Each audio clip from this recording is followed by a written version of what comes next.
All right, what is going on, everybody? How you doing? Welcome to another episode of Talking Buffalo, your weekday daily driver for Buffalo Sports Talk and more. My name is Patrick Moran. Thank you to everyone out there for listening and for watching, for following, for subscribing. Appreciate you guys very, very much. Today's episode, as always, is presented by Sunny Reds, 1531 Abbott Road, Sunny Lackawanna, just minutes down the way from Highmark Stadium. A big supporter of this show. If you have not been there yet, do yourself a favor. Go there. Great food, great vibe, great place to be. All right, this is our Sunday night for the video side, Monday morning for the podcast side. Our live reactions, the Buffalo Bills put one on. A systematic destroying, I would say, of the Denver Broncos today. 31-7. The Bills are going to the divisional round for a fifth straight season. They have not won a divisional round game since they beat the team they're going to see this coming week, Baltimore, back in 2020. I'm joined, as always, for these post-game shows by my good buddy Joe from Queens. Although today, Joe from Queens is Joe from Sarasota, Florida, at least for the moment, man. What's going on, dude? Doing well, man. How's it going with you? Pretty good, pretty good. Okay. For people who, don't follow the show regularly, or even if you just missed last week, Joe's in Florida tonight. And by the time most people listen to this, we'll be en route to Cancun, correct? Yes. And this is going to be very tame. We're at friends' houses and we're staying over. There's kids that are sleeping. So the F-bombs are going to be down to a minimum. I'm also drinking Sam Adams, which nice. I know you like it, yes. Yeah. But, it's Sam. It's not my craft beer of 14.5%. Like we're all gonna die, like drinking it. But yes, it's good. I'm trying to. It's good times here, and they won today, the Bills. So vacation is off to a good start. And if they had lost today, which I knew they weren't, but if they had lost. Did you get nervous at all before the game? No. I was good all week until 15 minutes before the game. I started getting that playoff anxiety. It got to me. The anxiety was there like a couple minutes before, but I had picked them to win 31-21 prior to the game, and it was a 21 that I felt was going to be like a garbage time touchdown by like Denver. I had a lot of shout out to Mark, who says I'm drunk again. Okay, hi. But in the comments, all right, okay, good luck, buddy. But yeah, so it was. I felt pretty good about it going into this game, but yes, you get that anxiety. Like it's the first playoff game. You're like, oh yeah, this. Like what happens if they lose? And we have to go and talk about the Sabres and wrestling and things that suck. And I don't want to do that yet. You're right. Let's do this. But I had confidence all week. You could convince yourself. So did I. But you could convince yourself that it's been a great season no matter what happens in the playoffs. But winning 13 games and losing at home to the 7th seed, who I thought was a legitimately competitive 7 seed, probably, and I said it all week last week, the best wildcard round team I think the Bills have faced during this Josh Allen run. Now, maybe they didn't play out that way today, but I stand by that. I think this was, coming into this game, a very competitive team that posed a lot of problems for the Bills. Yeah, I didn't believe that. I know people had mentioned that during the week with like it being. I thought the Colts were a much tougher team in 2020. They were top 5 in scoring, top 5 in defense. I thought Phil Rivers had a good year that year, not to go back in too much in time, but they were very balanced, could run the football. I thought they were the best. The thing about Denver going into this game was, I get it. Like you look at Denver, all these sacks, they have Bo Nix was great as a rookie, but I'm a big proponent of who have you played? Who have you beaten? Sure. They really didn't beat anyone this year. And yeah, they were in a tough division where like 3 teams made the playoffs, in that division, but they didn't have that signature win. And I couldn't get this out of my head. They gave up 500 yards passing to your boy, Jameis Winston. And that's the thing that I just kept thinking to myself, okay, you get sacks, but you gave up 500 yards to this guy. And I'm of the mindset as not all the time, but the majority of times, a great offense, which the Bills do have, even though there's some you wish you had a couple more playmakers here and there, but they're great. They're great offense. Great offense will beat a great defense more often than not. And that's kind of how I assessed myself. Like, they're going to get points today. They did. They scored over 30. And that's why I was pretty confident through the most part of it. Let me first pat myself on the back and then let me insult myself. Of course. Oh. Then I'm going to insult myself, to be fair. I did say both on the pregame show Friday that I had with Benjamin Albright, and also I want to pull this comment up. My cousin Mike said Ty Johnson is going to make the play of the game, Patrick Moran, before the game. So Saturday night we were all out. Not we were all out. Me and a couple of my buddies were out at Vinny's. Shout out to Vinny's Sports Bar in West Seneca. And we were talking about the game. And I said Ty Johnson is going to have a big role, maybe have the biggest play of this game. On Friday's show, I also said that Ty Johnson was going to have a big impact. And I also said Matt Milano was going to have an impact on this game, which I do think he did. I don't think he took the game over, but this was the best Matt Milano we've seen in 2024, bar none, without question. So I was pretty spot on with that. But thank God he didn't play last week. Can you imagine if he would have played last week like you wanted him to? How many tackles would he would have 100 tackles today because he would have those key reps. That's funny. Anyways, go ahead. Well, so again, I'm going to pat myself on the back for that, but I'm also going to make fun of myself because, look, maybe I need to keep these fingers away from my phone or my computer during Bills games sometimes, because the tweets that I will run off, they're spur of the moment, emotional, I get heat of the moment type tweets. And I put out something and I have gotten dragged for it for hours. I'm still getting dragged for it right now, literally, as we're doing the show past 9 p.m. on Sunday night. I dragged you, and I never go on Twitter, but I had to drag you for that comment. Let me pull it up, and I'll read it to the people who are listening. I said, this was a tweet at the moment. I said, not a great day for Joe Brady. Denver has made adjustments and sold out to stop Cook. Brady continues to call this game like Mitch Trubisky is the quarterback. Romo was right earlier. Put the ball in Josh's hands 2-3 times per set of downs, not once. I said that, look, there's no getting around. And I even put up I quote tweeted myself. You apologize. Yeah, I apologize because this is a really stupid.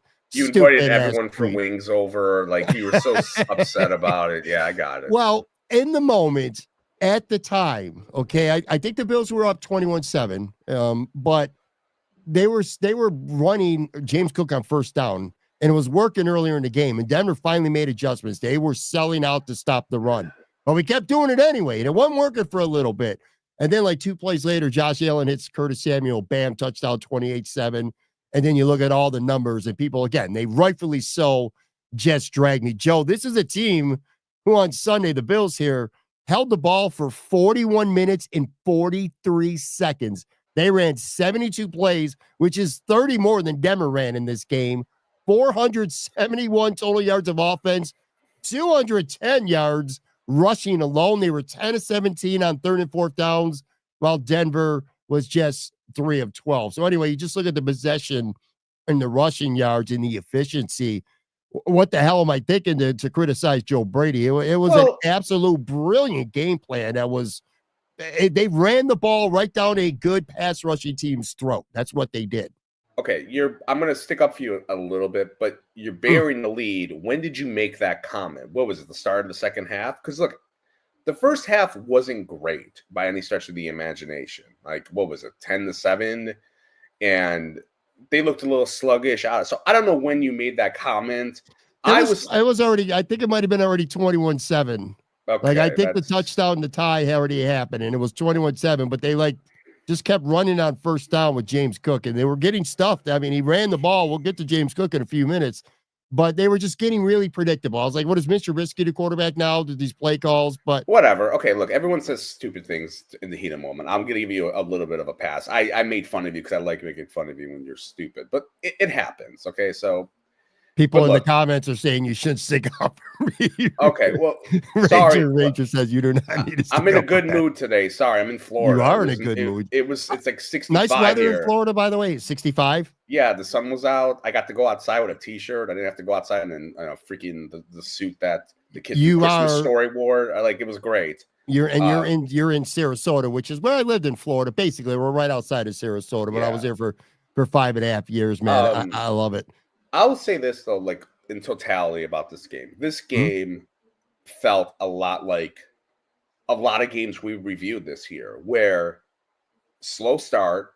It was a slow start, and it's kind of sluggish, and it's like, okay, are they feeling each other out? Because that's kind of been what the Bills feel each other out. The Bills feel the opposition out. See what you do, counterpunch, see you rope-a-dope, whatever boxing analogy you want to come up with. And then, I had seen this story before where I'm like, it's fine. Like, they're gonna figure it out. They're feeling their way around it. And then the second half, they just ran it down their throat. And it was a little bit of that. And look, do I want a better start next time? Sure. Better. We're going to get to the Ravens soon enough next week. That's going to be a big game. You don't want to do that because that kind of cost them last time against them. But I felt the biggest difference between this Bills offense than the years past is the balance.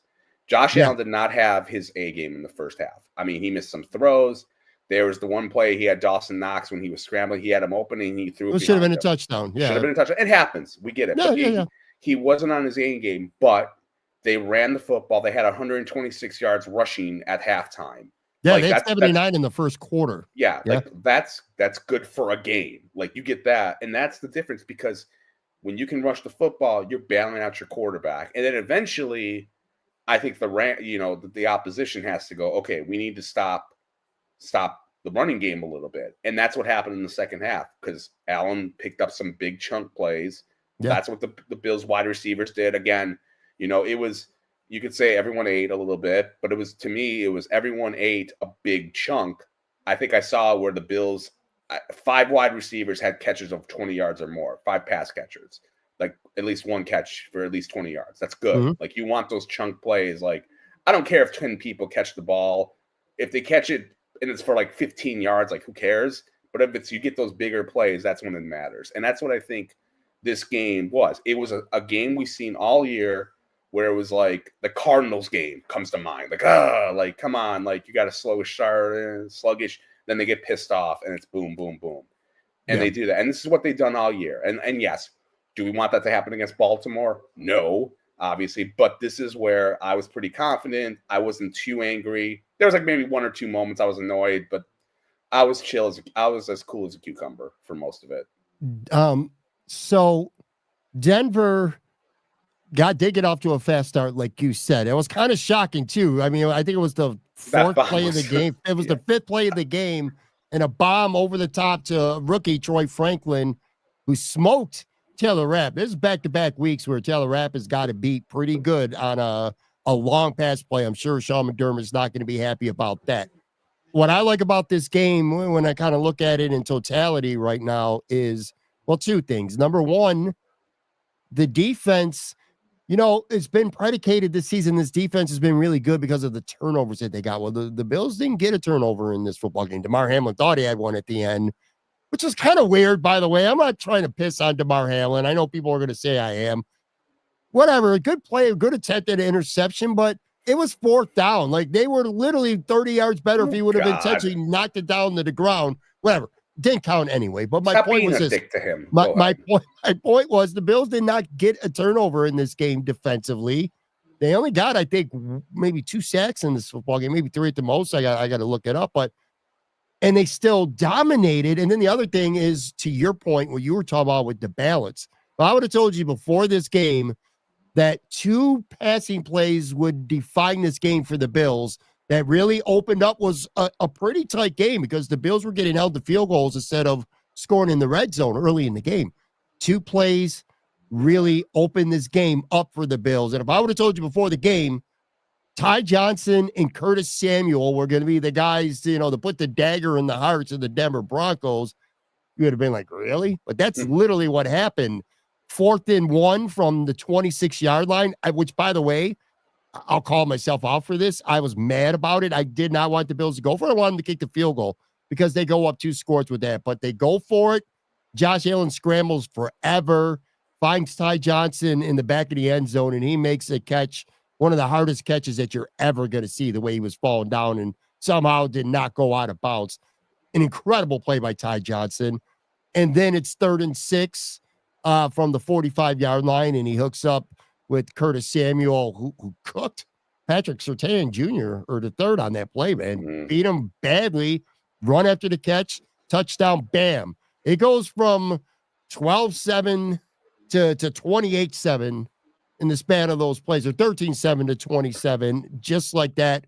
Boom, game over. So that balance you speak of, it really does hold true. Ty Johnson, huge, and Curtis Samuel, this is the guy they need. The Bills are going to need this guy. They did need him to some extent today, and he delivered. Balance is what it's all about. Knox and Kincaid had 2 nice down-the-field catches. Coleman had a nice play. Cooper didn't really need to do much, and it didn't matter. Shakir did what Shakir does. The balance was great, but the daggers were by Ty Johnson and Curtis Samuel. I would say this, you should look this up because I'm too lazy to do this. Who had been like the leading wide receiver per game this season for the Bills? Because I feel like every week it's someone different who has the most yards. It's always different. Like Matt Collins didn't do much today. Like he had the one catch, I believe, like that they called unsportsmanlike conduct on. But like, funny. I never cared less about a penalty in my life. Same. But But other weeks it's like, oh, he had a good game, or someone else. It always feels like it's a different guy. Where it's like, oh, you have to be accountable. That's the thing about Joe Brady. He does a great job with, like, every week it's a different guy. And look, they're not getting 100 yards. They're getting like the 60 yards. They're getting like 2 big plays. And that's what you need. Dink and dunk it and not dink and dunk, but just spread it around. Whoever's the open guy.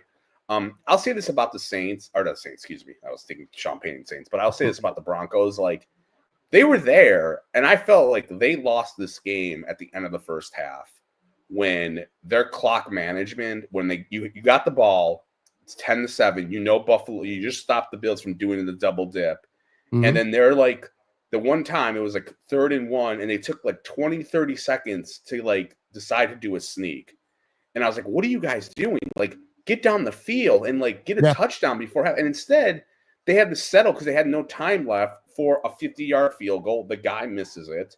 You get a touchdown there, and then maybe it's a different ball, and it's not a different ball game, but like they were in it for they played a good underdog first half, where the Bills were a little bit sluggish, but that play there, they messed it up, and then good point. Bills get the ball, they get a touchdown, and then the pressure's on you. It's like, okay, or they get a field goal and then a touchdown. They ended up getting, but like you needed to know the situation. It's like, dude, the Bills are a sleeping bear at that point, and they're going to wake up. That's what they've done all year. And they got a little bit, the time management wasn't good for them. But, and I'll say this, look, in the second half, they did great. The passing game, like Josh Allen, again, broken plays. We talked about the Ty Johnson throw, but just another highlight reel. What a great catch by him. Like how the one Buffalo News guy had a great shot of it, the photo of it. That guy Joshua, it's going all over. I saw it. It went viral, as it should. It was an incredible photo. Great shot. Great, but like great play by Josh doing that. And just the guy is a magician when it comes to improvising. Like, he really is. Like, he's an ultimate, he's great in the pocket, does his thing. But when things break down, he just is great. And that was like your typical play. And once you saw that, it was like, I don't know how we obviously don't know how it's like on the sideline for the Broncos. They're just sitting there going, it's 4th and 1. You stop them there. You get the ball back where it's 13. It's 13. He wanted to run. There was just nowhere to go. He desperately wanted to run, and Denver did a great job of keeping him in that pocket, or at least in that cage. They weren't going to let him run. I felt that was Denver's game plan. Like, they did not want Josh to really beat them with his feet, and like no, you're not going to do that. Because I would say if you defend Josh, I would put a spy on him. I would play zone. Don't do man to man. That's how I would defend. And again, that's like easier said than done, obviously. But sure, it proved once again, Pat, that look, I'm an offensive guy. That. I love passing, all that sort of stuff. But all those stats, the accolades about Denver, the sacks, and how to look today. it didn't mean a hell of beans at the end of the day. No, they got a couple of their bigger guys made a couple plays, but nothing close to enough. Benito had a couple of hits on Josh. Who cares? Zach Allen had a really nice rep, and he sacked Josh Allen once. That's why he's an all-pro player. Yeah, congrats. Put him in the Hall of Fame. But whatever. But the point is like, yes, you can have that great defense, but if you mean a great offense, I think the offense is going to stop you. And when it comes to Sean Payton too, a lot of people were talking about, coaching with nothing to lose. And that fake punt was, well, first of all, was really annoying because here we go again with the Bills. Something bad seems to happen almost every week on special teams. There seems to be some sort of breakdown. It looks to me, and I'll watch the tape on Monday, but it looks like Ingram is the guy he just turned around and started running and didn't think he was going to break off his route. Anyway, my point was this. So you have this ballsy ass call. You get the fake punt. You might have the Bills reeling a little bit. Again, you're very much in this football game. Then that drive, they ended up punting on 4th and 7 from the 39-yard line. It's like you ran a fake punt on that drive. You're inside the 40. You're on the road. Nobody thinks you're going to win, and you punt from the 39-yard line. Now, even though the punt works because they punted them to like the half-yard line, the Bills would punt it back, although the Bills got well out of the end zone, so that I considered that drive a W.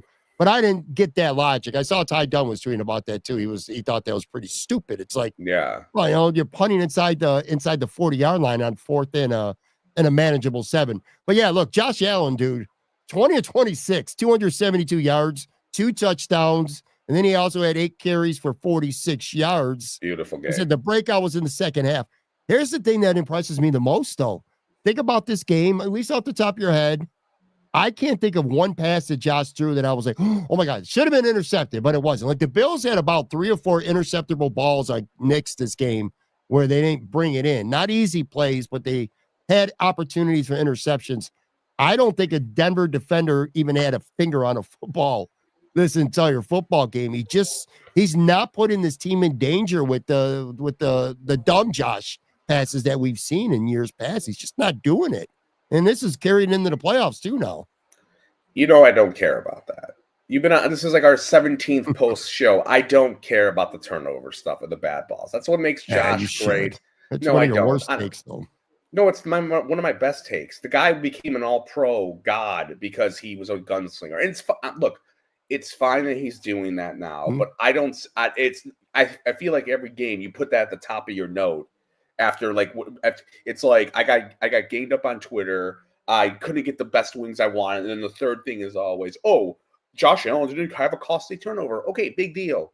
It is a big deal, man. It is a big deal not turning the football over. And turnovers don't matter. Turnovers are punts. Yes, they do. I mean, the Bills' defense this year has lived off of them because they haven't been that good. It's situational when it happens. Okay, and that's what it is. If Josh Allen turns the ball over at the 40-yard line, whatever. If he does it when he's in the red zone, that's a big deal. And he really didn't do it all that much. Whatever. I don't care about that. You do. Talk about it with Matt Warren. I'm sure he loves it, or your boy at Bashke or whoever. I don't care. But I got a lot of. By the way, we got a nice handful of comments right now. Some of them I'm putting up on the screen, and some of them I'm definitely going to save for the end of the show. Send your questions to us. Anything about it. Yeah, anything about Cancun too? If anyone's been down there, tell me what tequila, all that sort of stuff. We'll get to that at the end. I've never been to Cancun, by the way. You haven't gone anywhere, I'm sure. You've gone to Wingfest 2004. That's it. That's all you've gone to. Look, the player, Josh Allen ended up being the player of the game because of what he did in the second half. But, man, I really thought James Cook was the best player on the Bills for a big chunk of this game. 23 carries, 120 yards. And a touchdown, and just running with purpose. His vision is worlds apart different now. And I'll tell you what, the last thing I want to do when the Bills are in a playoff run is talk about anything in the off season. But I am getting myself to a point where I kind of changed my mind. I know a lot of people have said, you got Ray Davis, the rookie, you don't pay running backs. I'm starting to think that's bullshit. And I'm ready to say, you know what? Getting James Cook locked up for another 3-4 years, giving him an extension would be a very smart thing to do. Because we're seeing it around the league. These good teams went out and spent money on running backs. And I know the message, the motto has been you can win with anybody in the backfield. But you look at the Eagles and what they've done with Saquon Barkley and what he's meant to that team. You look at the Ravens and what Derrick Henry has meant to that football team. These are guys who switch teams in free agency. The running back position is kind of cycling back to being a very important position. And James Cook showed you today that if the offense isn't throwing the ball that well early in the game, that he could carry this team on his back. And I want to see James Cook here for quite a while, because he's really becoming a star player in my eyes, man. He's got that nose for the end zone, and just to get those extra yards now, he's like a tough guy running back, which is not what he was coming into the NFL at all. No, he's very elusive, and he's got all of that in terms of breaking tackles, breakaway speed. He's been great. And, I give credit to, it's amazing when you think about him as a rookie. He didn't really do anything as a rookie. They kind of sat him, and Singletary and Moss played, and we were like, where is this guy? When's he going to play? And then he played well last year. The funny thing is, I think he had less rushing yards this past year than he did last year, which doesn't even feel that way for the most part. In terms of keeping him, I still do believe it's an interesting debate. Like, I'm not gonna go with that. I think you don't pay running backs, and it's mostly they have a lot of guys they got to pay. Like, there's guys I do want to keep on this roster who are going to be coming up on that, and we'll talk about that in the offseason. But there are other guys coming up. If they didn't have anyone, and it's like, oh, everyone's paid up, and why not? And okay, sure, but it is an interesting. Like, you can definitely make a good case for that, because you can always go like, look who they had beforehand. Like, he is much better than Devin Singletary. He's much better than Zach Moss. He's much better than, I don't know, Frank Gore. We'll just say, I don't know, like going back from like when Allen here. But I do think, Pat, a lot of it is commitment. If you're committed to running the football, and this team is, they're more committed to running the football than they have in the past. And, when Ty Johnson's in there, he looks really good. When Davis is in there, he looks really good. Davis played in a game this year against the Jets, and the Jets at that, the Jets imploded, but like they still had a good defense still at that time frame.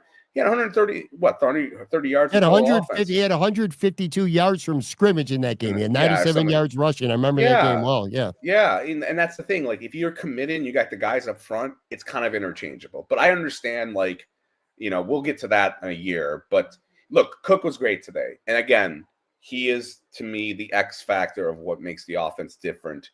Outside of like, I know you got a hard on for Allen not turning the ball over. I don't care. But I think the changes are, you have that running back that you can do a lot with. Whereas before, you didn't have that. The offensive line is much better. I mean, this offensive line, they got a couple sacks today, but big deal. They've been great. Allen's had a lot of time. The offense is more balanced than it's been in the past. And I think that is what's going to help them go to the next level for the playoffs.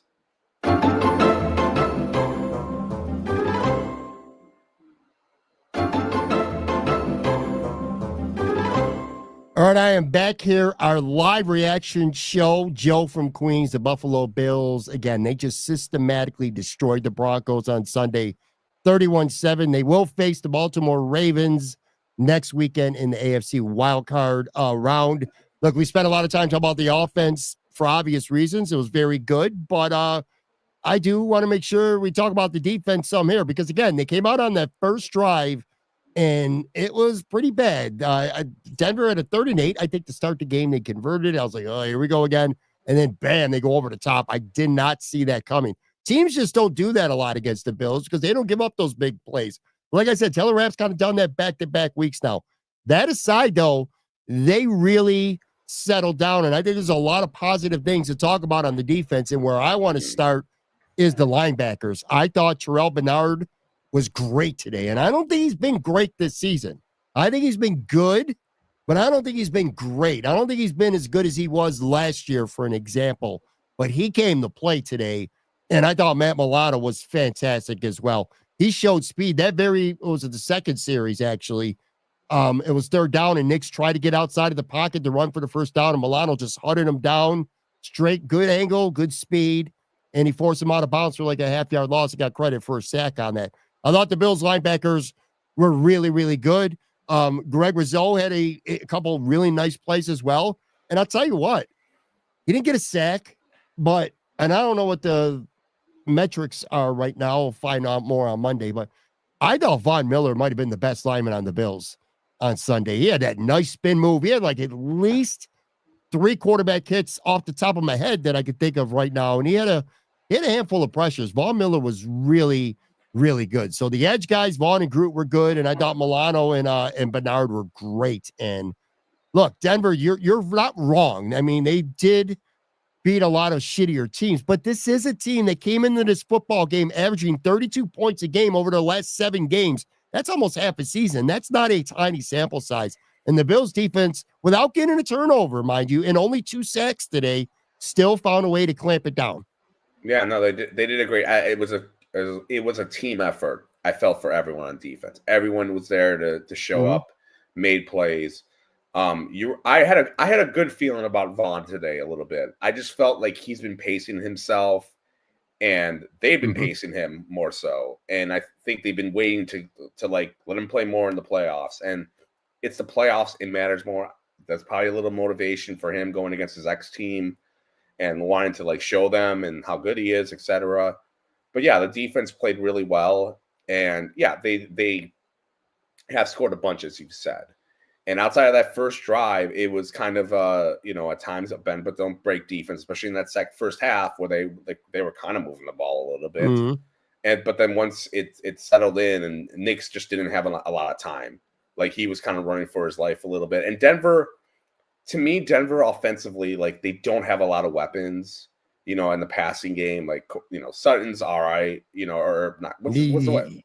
What, he played well today for the most part. He actually got a couple on Christian Benford, which many people haven't been doing all season. No, I mean, but that's kind of it. Right. I mean, in terms of like no one else is scaring you. Mims was a non-factor to Myron Mims Jr. Scared the shit out of me coming into this game, and he was a complete non-factor. But you mentioned that the linebackers had really good penetration. They were in the backfield a bunch of times. I felt it was a great. I think a great game for them, and I think they just match up very well against Denver, because I'll say it once and I'll say it again. Denver can't really run that well, and if the Bills, if you're one-dimensional, their defense can handle it. It's when they're two-dimensional, which is going to be coming up next week, that's when the worries, the sweat comes out in terms of being worried about them. I feel like Denver is yet another team that just gave up too easily on trying to run the football on the Bills. And I know the score ultimately got away from them later in the game, but still, they only had 17 rushing attempts for the game. I don't think that's enough. That's not how you're going to beat the Buffalo Bills. And Bo Nix had 4 of those. So they only had 13 rushing attempts by running backs or receivers on jet sweeps. You mentioned the pressure. Bo Nix got pressured on 14 of his 27 dropbacks. That's over 50%. Yeah. That's the highest he's faced all season. And it's kind of weird because, like I said, I thought Christian Benford didn't have his best game. Taylor Rapp didn't have his best stuff. And the middle of the defense, like Daquan Jones, I don't even know if he was in on a play. Phillips, they didn't do anything. Austin Johnson, and Ed Oliver, just a kind of a quiet, like, you better not be quiet again next week. They got away with it against Denver. You are not getting away with it, against the Baltimore Ravens. But I don't know, for whatever reason, it didn't matter. Juwan Smoot had a couple nice pressures. That touchdown, the one that Denver scored, Smoot put a lick on that dude, and he got the ball off, to his credit. Injury-wise, this is another day I was afraid of.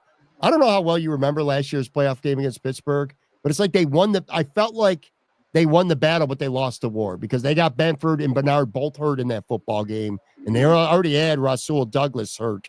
So I was really concerned about, obviously winning this football game, but also not getting, that significant key injury. And I think, fingers crossed, that they've avoided. Now, Ray Davis got a concussion. That was a fucking shot.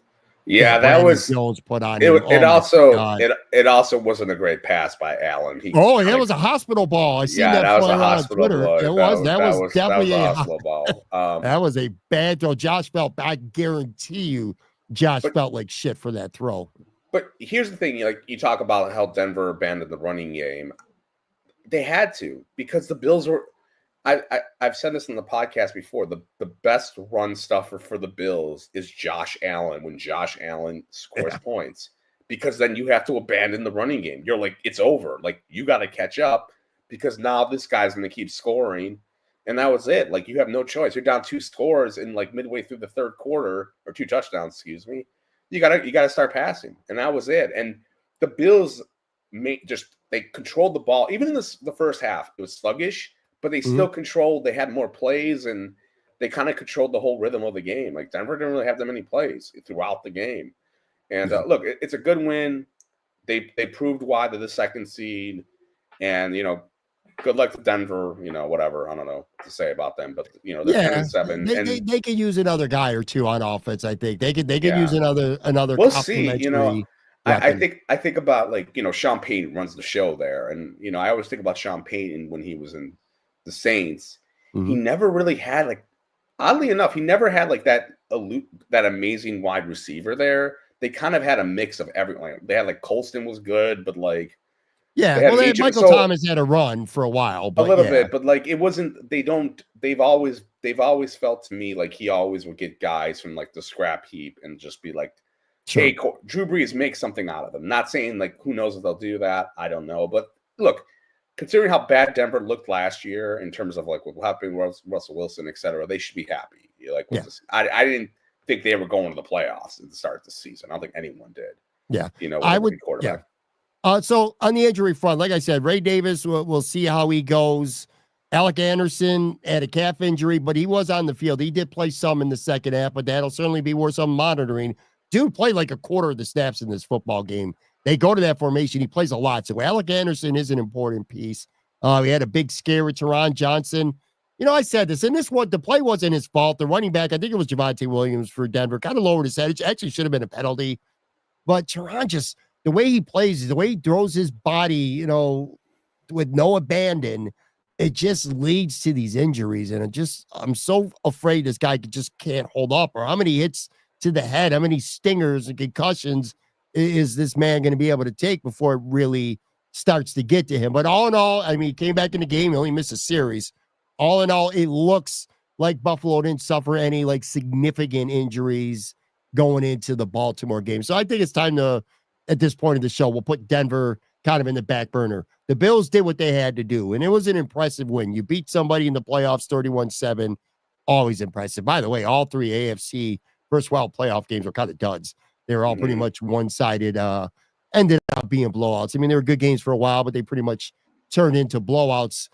It's only Sunday night. Most people will be listening to this Monday, but it's already time to start turning some attention here to the Baltimore Ravens. You got to feel like the league wants this. People want to see this. If you're a football fan, this is a dream type matchup with these two quarterbacks. The MVP talk, both guys are very, very deserving. We're not going to get into that tonight. Baltimore beat Pittsburgh 28-14 Saturday night. And it feels like the score should have been a lot more. Derrick Henry, 26 carries for 186 yards, 2 touchdowns, and he violated Minka Fitzpatrick so bad on that one run. But your boy had a $186 and 2 touchdowns. Lamar he only had to throw for 175 yards, 2 touchdowns. Oh, and he also ran for 81 yards. The Bills were impressive running the football today. They had over 200 yards. I think like 212 yards. Guess what, folks? The Ravens ran for 299 yards against Pittsburgh on Saturday. I'm already starting to get butterflies thinking about this football game. It is going to be, hopefully anyway, an epic game. The Bills are 1.5 point favorites opening line. You a little bit surprised about that? They're favored by 1 point? 1.5. The Bills are, yeah. I'm not that surprised. They're at home. They both have, like, honestly, the same records. The Bills had a better record this year. That doesn't surprise me. I mean, I'm not a betting man, but, there's going to be some differences from the last time they played for this. Like, that you can hold because I remember that game pretty well, obviously. I'm sure you'll talk about it, week in and week out, or the days coming up while I'm getting a tan in Cancun. But humble brag. No, first game matchup, a couple things. No Terrell Bernard, no Matt Milano. No Teron Johnson. Teron Johnson, no Amari Cooper, like he wasn't there yet.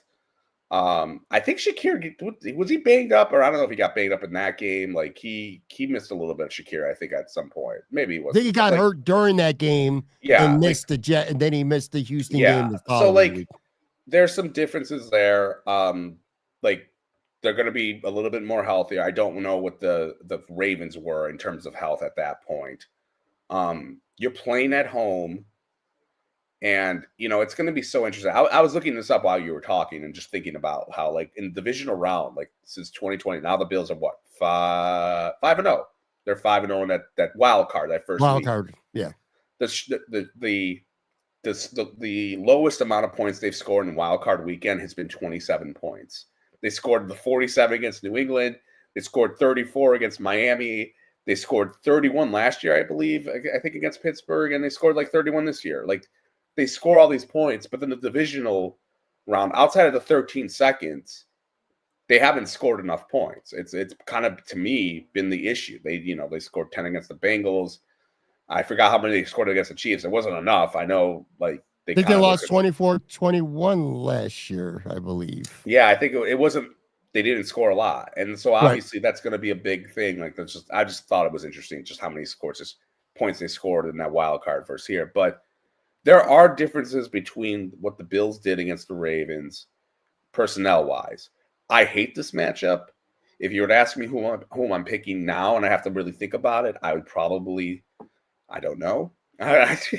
You're afraid to say what you want to say. I think you're leaning Baltimore right now. Look, I'm leaning Baltimore right now. I'll convince myself throughout the week, though. They have been the team since week one. I am like, this team matches up badly against the Bills. And the thing is, like, I'm trying to talk myself into it. Like, Lamar, there's pressure on him, because of like he's a lightning bolt. There's people who love him and there's people who despise him. And I think, he hasn't had that playoff, like he hasn't had that 13-second game like Josh Allen did. And I think that's a big thing for him. Then you think about the pressure, you think about the 12th man. You think about weather, like if it's freezing, like how is that going to affect like the Ravens? Like, I don't know what the temperature is like in Baltimore, but like, it's not sunny. It's not Miami, but like, is that going to be a factor? It's going to be, I did not want this matchup at all, and no, it's not a good matchup on paper for the Bills because they're undersized on defense and they don't do a great job of stopping the run. And Derrick Henry is not the guy that you want to. He's not the get right game kind of guy. You know what I mean? So I completely understand that. But again, they got their linebackers back. They didn't have that in and it's huge, man. That's a big deal, and this is going to be like Ed Oliver's, because win, lose, or draw, you're going to be very angry at Ed Oliver next week, or possibly like we want to sink him. Is he going to do something? Yeah, if he plays well, I won't be angry at him. I just want to see him do something because he has been awful in the divisional round. Look, I looked at while you were doing that, I remembered. So we're going back to this Bills-Ravens game. And look, I'm not saying it don't mean nothing. It's a combination of a lot of things. You said it, the injuries, and it just wasn't the Bills' night, man. They just got beat up that game, all right? Yeah. It is what it is. Henry had an 88-yard touchdown run in the first play of the football game. Literally, they were down 21-3 at halftime. Yeah, and if you remember, sorry to steal your heat, but if you remember, the Bills opened the Raven. I think the Bills had the ball first, scored in like five plays. They made it 21-10. Had the ball again. Yeah, had the ball again, and then that was the trick play with Curtis Samuel that blew up, and then like it was over, and like that was the end. Like momentum was done, and they lost. I mean, they got their butts, and I kind of wonder if there's a part of, I don't know, if like the MVP voters out there like can kind of look at that game and go, yeah, Lamar beat, like, even though Lamar was like, he was second fiddle to the running back in that game to Henry, no doubt, but some person can sit there and go, well, he won, they got 35 points, like, in that game. But that was just an ugly game. Both sides of the ball, were bad in that game. And yes, but I can't help. You look at the Bills lineup that you saw today, okay? And again, I'm not making them excuses. Baltimore is a world-class football team, and I don't like this matchup either. I want to be real clear because of not just Derrick Henry, But people are like, well, make Lamar Jackson beat you with his arm. Guess what? He can beat you with his arm. But my point was this. You look at the lineup to that game. Do you know the Bills starting linebackers were in that football game? So today you had Milano Bernard and Teron Johnson. I call Teron Johnson a linebacker because he's out there every step. That football game, the starting three was Dorian Williams, Balin Spector, and Cam Lewis. That's a pretty big difference in personnel and straight up talent at the second level of your defense. So that's something to keep in mind. And also, I do think that Bills game kind of gave them maybe their identity in a way, because a lot of things changed, I feel like, after that game. Well, they got guys back, but I think the Houston game was the next game, and that changed a lot of things. And the Houston those two games, they looked kind of crappy in that too. Yeah, and then they go on to get Amari Cooper after those two games. You didn't even know Amari Cooper statistically isn't doing much. I know there's a lot of people who are saying why the guy's basically useless out there. I don't really agree with that. I do think he's drawing attention, and I do think he commands enough attention that it helps open some other things up.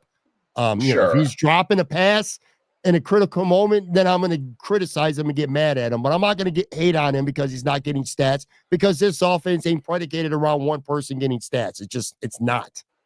I think he needs to get his numbers up. Like, I get what you're saying. Well, why? Pat, because Pat, you're going against a better offense. You're going against the Ravens. You need to score points. It's not going to be 13-10. Okay. I agree with that. But that's what I'm saying. Like, in those games, you need him to step. Look, I get what you're saying. Pat, I get what you're saying. Like, the cliche is like, oh, he's opening things up. He's a decoy. Okay, but how many times can you say he's a decoy? You gotta say it every week. Like, your guy. Look, your guy needs to get, like, at times 4 or 5 catches in the game. I'm not and that's not a there might come a time where they need that from him. Well, but they need that coming up against Baltimore. Okay, it's one thing you do it against Denver. No, what do you mean? They lost. Pat, you got other weapons, is what I'm saying. We just went over. Okay, here's the thing: you're talking about the defense having the issues against Baltimore. What was the excuse for the offense? And that's the thing I'm going to tell you right now. You look at the numbers. Josh Allen against Baltimore has not been pretty. He struggled in, we'll go over this. On 2019, again, second year Josh Allen, different guy than them. I went to that game. He did not look good in that game against the Ravens. The playoff game in Buffalo, they had 1 offensive touchdown. That was it. And that was when the offense was sizzling. The game 2 years ago, 2022, that was the game where, I'll give Allen credit, they came back, but they were down 23. He looked like shit in the first half. And then second half, he kind of came on. And then this year, he wasn't good in that game. He has not had great games. And in turn, neither has Lamar. Lamar against the Bills hasn't been great either. Both quarterbacks have not, even though these are 1A, 1B MVP, they have not done that great against each other. And that to me is going to be the matchup to look at, because it could be a duel, like, yeah, be great, but neither has done that against really each other yet, which is weird and interesting at the same time. And you could say they're due for that, but you know, the offense was kind of the same in that week 4 or whatever it was, and they scored 10 points. They were sluggish. They were bad in that game. They were bad. So yeah, I don't disagree with anything you just said. In fact, I do agree with everything you said, with the exception of one thing. This is where I'm going to push back a little bit.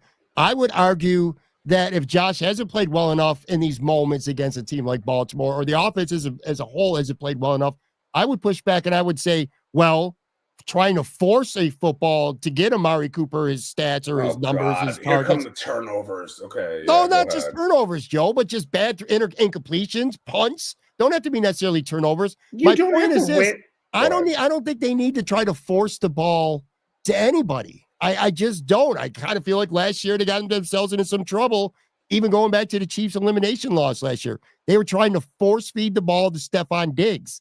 This is not that kind of team. Diggs dropped the pass, and so did your boy Sherfield. Like, that's a different game. Look, I'm not saying you got to force it and Randy ratio it. He needs to have more than one catch. Okay, like, that's not, like, I'm not asking for 9 for 180 yards. Let me pull up a comment here. I think this is a good one. Connor said, Amari Cooper just needs to make the plays when the team needs it. It could be having 90 yards and 2 touchdowns or a single catch for a first down conversion. It's kind of where I'm at with it, Joe. I just you just went to 90 yards. That's a pretty vague, like 90 to 1 catch. No, you're saying they don't need him. Like, no, they don't. I think the comment was when you need him, whether it's having a big, whether he has 6 catches or whether he has 1 catch, but when you need to play, he makes it. I think the offense is good enough. There are games that they've scored without him making an impact, and that's fine. Like, hey, he didn't do dick against what was it, Detroit? He didn't have a catch, but he did good against the Rams. I'm just saying there has to be a little bit more. But look, I'm not dismissing that he opens up things. But how many times are you going to say that every week? Oh, he opens up things. Like it's after a while, like, okay, dude, like I'm not asking for 6 catches for 90 yards. I'm asking like some big plays. That's all. If they lose a game where they score 16 points and Amari Cooper has 1 catch for 8 yards, then yeah, that was the problem. Sure, yeah. But the way the offense is gelling right now, just when your number's called, make a play. I guess that's what it comes down to. All I'm saying is you look at the numbers. The Bills' offense against the Ravens has not been great. Agreed. That's all I'm saying. Like the most points they scored, I think, was 23 in that game in 2022. It's been kind of sluggish, and that's agreed.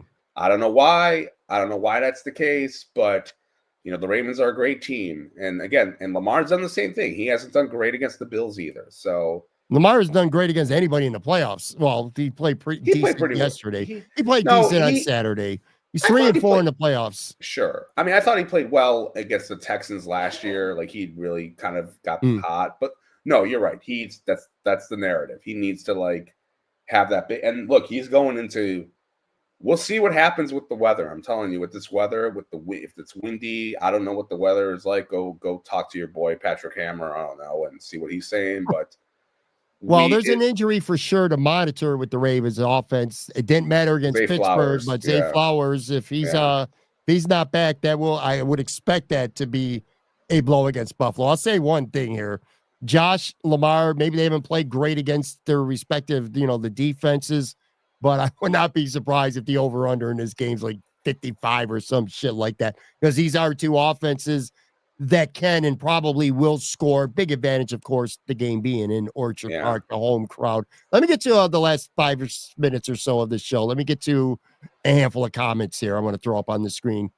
Alex Barber said, Milano looks like he is back. I think what you saw from Matt Milano on Sunday, Joe, quickly here, this is about what as good as you're going to see from him this year. 2021, 2022, Matt Milano, I don't think that guy's coming through the door, but a very solid, smart, and by the way, he played a smart football game. There were a couple coverages where he was spying the quarterback, just looked really, I know Groot got a sack because Matt Milano was locked in on the quarterback. But anyway, when he said Matt Milano looks like he's back, this is the Matt Milano you're going to get, which I think is good enough. Well, let's see what happens. I mean, look, do I think he's still making his way through, but also I feel this is a good matchup for him in a way, because look, the Ravens are going to run the football. This is when Matt Milano could shoot up the gaps, make some plays. I think this is like your typical linebacker. This is what you want him to do, and this is going to be that game where let's see how he does making plays, because it's a running team. He's going to be close to the line of scrimmage. I'm curious to see what he does, but I'm glad he was his best game.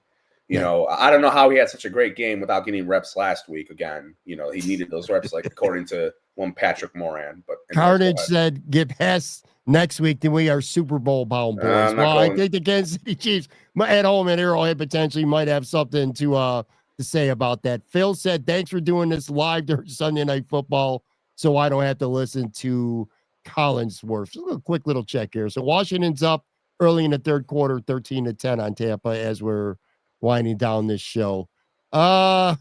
Craig said, don't you worry, McChoke will blow it again in the divisional round. He's not smart. He just has Allen. Look, that reputation in the eyes of some fans ain't ever going to go away. And I will say, we haven't. It always depends how he wins. We just went 53 minutes of a show. The Bills are in the playoffs. I'm not even sure I mentioned the name Sean McDermott until literally this point of the podcast. He did what he always does, by the way. Dominated a rookie quarterback, made him look less than he's been against other teams. But yes, look, the Sean McDermott detractors, we'll call them, some cases haters out there, another loss next week, and that reputation is just going to be even further cemented. There's It still a really lot of depends. people who It hate Sean depends how we McDermott. It's lose. wild to me. It depends how he loses. I'll say this: I enjoyed all the pieces this week that came out about how he's changed. And even though he says I haven't changed, but Yeah. he's changed. He's joking, and it's funny because, and I'll talk shit a little bit here.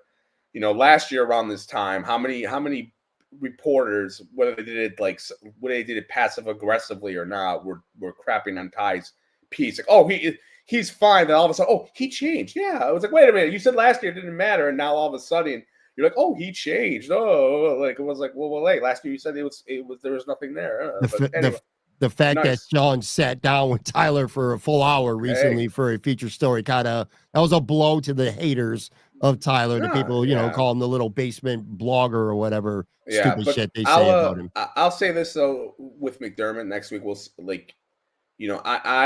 I'm with house money a little bit right now. Like I've been satisfied with this season. Mm-hmm. And it's mostly because of I did not expect them to be good I expected them to be 9-8, 10-7, make the playoffs, probably lose. I thought they were going to take a step back. They didn't. They took a couple steps forward. So I'm of the mindset of a little bit of house money here for me.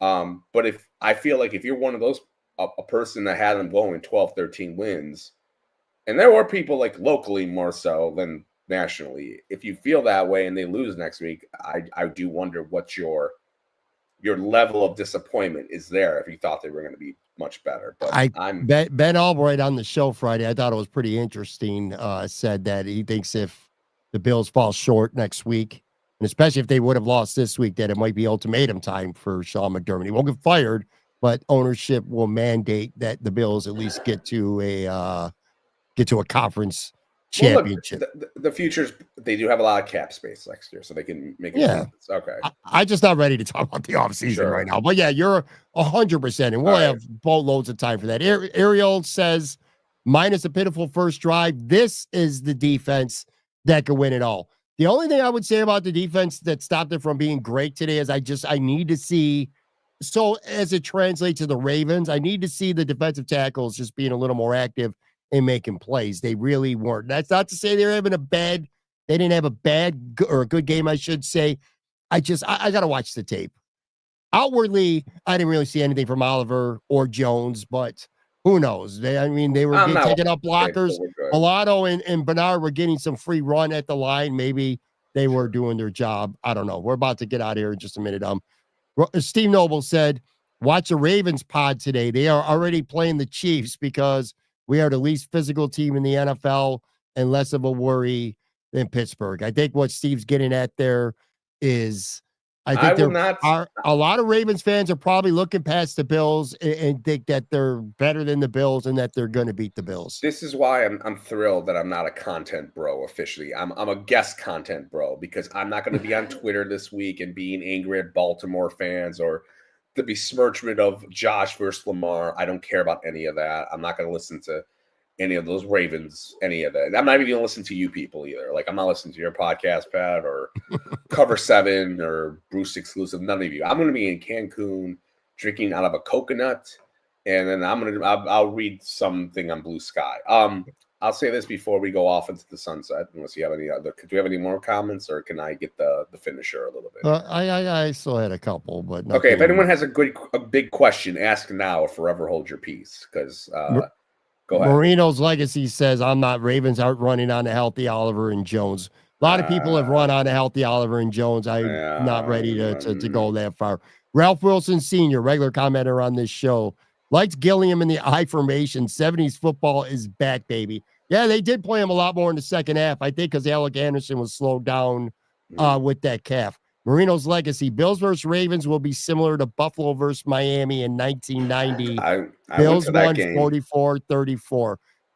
Do you get a sense quickly here? This is going to be a high-scoring football game. Why do you say that? But again, it's about – look, you might be right, but again, I'm sorry, and teams are different. I get that. But between these two teams, they're like – it's not a high-scoring game. It just hasn't been. I mean, this year, the Ravens scored 35. The Bills scored 10. Last year, 2 years ago, it was 23-20. I don't know. I don't know. I don't know if it's going to be a shootout game, but it could be. I'm leaning towards it's going to be like a 20-23 game, like under 50 for the over under. However, you guys normally do that. Okay, all right. Crap. Marino's legacy. We'll see if Lamar can actually beat us with his arm pad again. The 1960s RPO isn't going to cut it. It's just not Lamar's going to have to play big boy quarterback. So Lamar Jackson threw 41 touchdowns, 4 interceptions, and 4,000 yards. The arm question that's Lamar's all due respect. That's an awful take. In all due respect. Lamar's much better of a passer now than he was with Greg Roman. The offense has evolved. He's doing great. That's why he's probably going to win the MVP.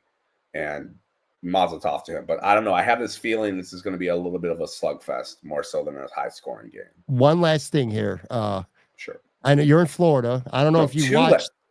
Go ahead. No, wait, hold on. I want my finisher. Then you can go into your little thing, and then you can finish. But let me ask you a question. Go ahead. Did you watch or see on social media that ESPN piece on Schefter? The origins of Bill's Mafia. It featured Dell. Sal Capaccio and Leslie on the show. It's well done too. Where was Bree? Why was Bree on it? Why was Sal on it, not Bree? What did Sal? Was he the stunt double for Bree? Maybe the producer. Maybe the producer is a Bills fan who's mad at Bree for having so much Lamar love over the last month or so. One. But anyway, I noticed it. I have an eye for detail. Your tweet.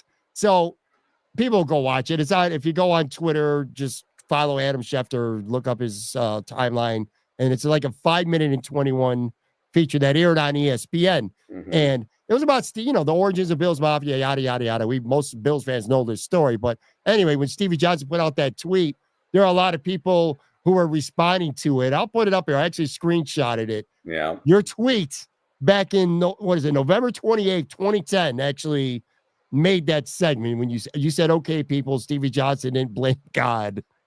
Let's relax. Yeah, I can tell you it. Buffalo wins. I can tell you exactly how I felt then because I didn't think it was a big deal. He just said, "Oh, like everyone and their mother." And I remember I wrote about this then when I had the Emmy award-winning blog that I ran.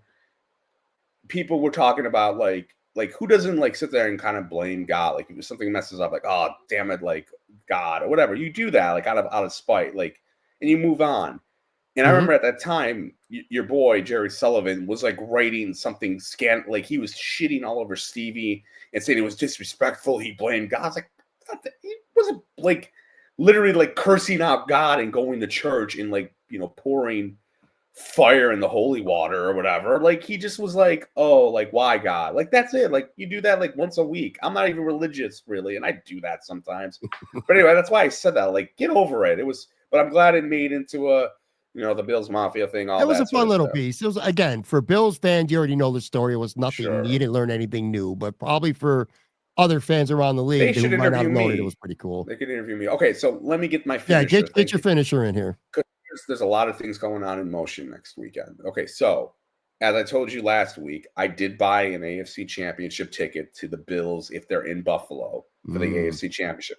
We need the Texans. I don't know how they can do it. They can do it. I'm trying desperately. Come on, CJ Stroud, please. Channel Stroud from last year. Maybe Diggs can get Mr. Miyagi and redo his leg or something and get on the field. And I just need that to happen so I can go to Buffalo for the championship game if the Bills win next week against the Ravens. The other thing too is this: depending on when the game is on, and everyone will know by the morning, I think. If the Chiefs play Saturday night and they lose, or they win, then I know my pipe dream is off. Yeah. But I fly back to Saturday. I may decide, you know what? I'm going to go to the Ravens-Bills game. Maybe. That's a 10% chance. It will be the week of you only live once where you're in Florida, Cancun, and you go back to a Bills game. But I'm not sure about that. That's one of those, I'm thinking about it, but come on, Texans, let me go to this game. I need to go to this game. So Texans, please win. Someone, please. I think Houston, look, I think they are capable of it. And I know they're the team that everybody writes off, but matchup wise, and look, the Chiefs beat them. I think it was on Christmas actually, or whatever. Yeah, Not one Christmas, but they beat them and they beat the shit out of them actually. But Houston's got that pass rush, man. They can make some plays, man. You never know. I would have preferred the Chargers would have won that game just because I think the Chargers would have been a better I can't matchup believe the Chargers. My team all year, I was like, look out for the Chargers. Yeah, you were talking them up a lot on the show this year. Justin Herbert was terrible in that game, and or he's wide receivers didn't help, but their offense was terrible in that game. They imploded. He's got a lot to prove. If you're a Chargers fan, you're optimistic, but I would also say Justin Herbert's got a lot to prove to get in that upper echelon of quarterbacks. All right, anyway, that's gonna do it for the show. You made it through this entire podcast episode without swearing. I'm pretty. No, I swore once. It was like 5 minutes ago. Yeah, I swore once. But right, but I will be here for maybe I won't be here for the post game because if I go to Bills Ravens next weekend, I could roll to your house drunk and be like, all right, we're doing that. I'll pull a tone. Pull a tone Bucks. Yes, I'll get banished from the show too. No, I'm kidding. Tony, he's not banished. I'm kidding. Don't. But I digress. All right, man. All right, guys. That's going to do it. Thank you, Joe from Queens, again, joining us from Florida for this episode. I'll be back. Some final game takeaways. Going to definitely watch the film, try to find a few things. And then it's all about Baltimore all week long on this show. I'll talk to you. A brand new episode coming tomorrow.